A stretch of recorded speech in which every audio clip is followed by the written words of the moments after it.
ambassador of Vatican to India, and of course Cardinal visited Rajbhavan.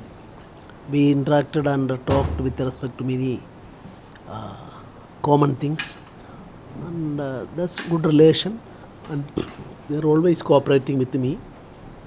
For the administration of Goa, I'm always thinking that all religions are important, giving maximum importance to all of them, and my approach is give, not to keep away from religion.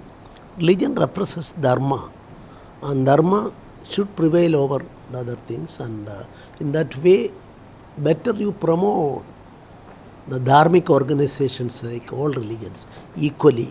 That is my view. During my village tour also, 43 temples and 33 churches I visited, 4 that mosques I visited. So this is the tradition of our country. Give importance to all religions. So India is a country, historically, we welcomed all religions from the world. 12 religions are known to the world. All of them are given importance to our forefathers. So such a culture is there. Subscribe Prudent social media channel and press bell icon for latest notifications.